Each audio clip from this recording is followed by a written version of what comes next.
Across America, there are places where the ground is hiding something impossible. Not ancient ruins, not forgotten treasures.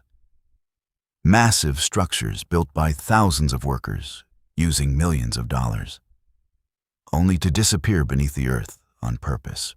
Picture the soil cracking open, an excavator pulling back layer after layer of dirt.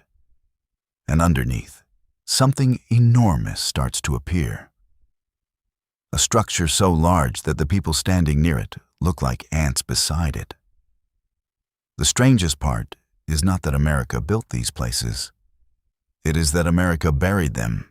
To understand why, you have to go back to a time when the entire country believed the world could end in less than an hour. During the Cold War, the fear of nuclear war did something no ordinary threat could do. It pushed the United States to build entire hidden worlds underground, deep beneath ordinary fields, behind quiet fences and empty landscapes that looked like nothing at all, sat some of the most advanced military structures ever built by human hands. They were called missile silos, and the most powerful version was known as the Titan II. Each silo dropped more than 140 feet into the earth, wider than a 10-story building is tall, built from reinforced concrete thick enough to survive almost anything above it. Inside stood a missile over 100 feet tall, carrying a single warhead more powerful than every bomb dropped in the whole of World War II combined. The steel and concrete door sealing the top of each silo weighed nearly 740 tons. Yet it could swing open in under 20 seconds. 2 officers and 2 enlisted airmen worked around the clock inside a control room suspended on giant springs designed to absorb the shock of a nearby nuclear blast. 54 of these silos were scattered across Arizona, Arkansas, and Kansas, each one placed at least 7 miles from the next, so that no single attack could destroy more than one at a time. For 24 years, these machines sat ready, fully fueled, able to launch in under a minute, waiting for an order that thankfully never came. By the late 1980s, they were dismantled, their tunnels collapsed, filled with sand and debris, and quietly buried under grass, as if they had never existed at all. But silos were not the biggest things America buried. Some structures were not built to launch anything. They were built to survive everything, and to hide an entire piece of government inside a mountain. From above, it looked like an ordinary luxury resort in the hills of West Virginia. Guests arrived for golf, spa treatments, and quiet mountain views. But underneath one of its new wings, construction crews were quietly building something else, a concrete shelter sinking more than 700 feet into the mountainside, meant to hold every single member of Congress in the event of a nuclear attack. For over 30 years, this facility sat ready behind blast doors weighing 25 tons, stocked with more than 1,000 bunk beds, a cafeteria that could feed 400 people at once, and separate chambers built to look exactly like the floor of the House and the floor of the Senate.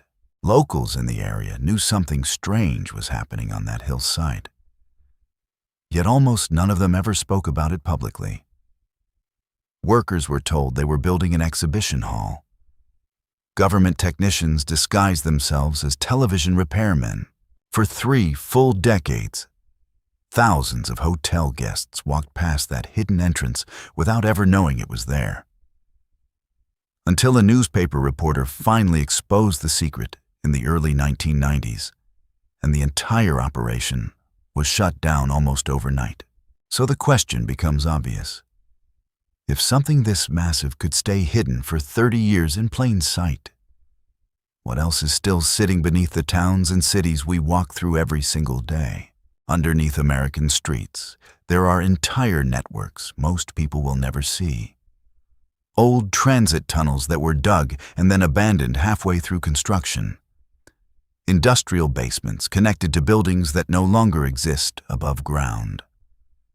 Military storage bunkers left sealed after their bases were shut down. Utility corridors built decades ago for purposes nobody bothered to record. None of this requires a conspiracy to be fascinating. The mystery is enough on its own.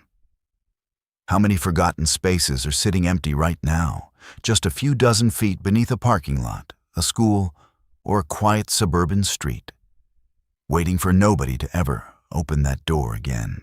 Which brings up the real question people always ask when they hear about places like these. Why would anyone go through the trouble of burying something so enormous in the first place? The answer is rarely as dramatic as people expect. Sometimes it came down to protection, keeping a structure safe from an explosion or an enemy strike. Sometimes it was about secrecy, keeping a government operation invisible to the public and to foreign satellites passing overhead. Sometimes it was simple economics, since it was often cheaper to bury something forever than to demolish it properly. And sometimes, once a structure had done its job, it was simply abandoned, left to sit in silence because nobody wanted to spend the money to remove it. Sometimes burying something enormous was never about hiding it. It was about protecting it, long after the danger had already passed. That silence is part of what makes these places so haunting today. In the handful that have been opened back up for tours or research, visitors describe walking through corridors of cracked concrete and rusted steel doors that have not moved in decades. Bunk rooms sit exactly as they were left. Blankets still folded, telephones still mounted on the walls, waiting for a call that was never going to come. Thousands of construction workers poured concrete, welded steel, and wired electrical systems into these underground worlds. Working shift after shift for years to build something meant to outlast a war. And yet, only a few decades later, most people walking above them have absolutely no idea any of it is even there. Which brings the story right back to where it started. If structures this massive, built by thousands of people at a cost of untold millions of dollars, could disappear from public memory once, it raises an uncomfortable possibility. What else is still sitting beneath American soil right now, quietly aging in the dark, completely forgotten by everyone except the handful of records buried even deeper than the concrete itself? Ground-penetrating radar surveys occasionally stumble onto structures nobody expected to find. Partially collapsed tunnels, sealed rooms, foundations for buildings that were never finished and never explained. The ground beneath America is not empty. It is closer to a history book that most people never get the chance to read. Some of its chapters are boring, old pipes, old basements, nothing more. But a surprising number of them describe a country that once believed the end of the world could arrive at any moment, and quietly built itself an underground version of America, just in case. Most of those chapters are still down there right now, sealed, silent, and waiting for someone curious enough to go looking.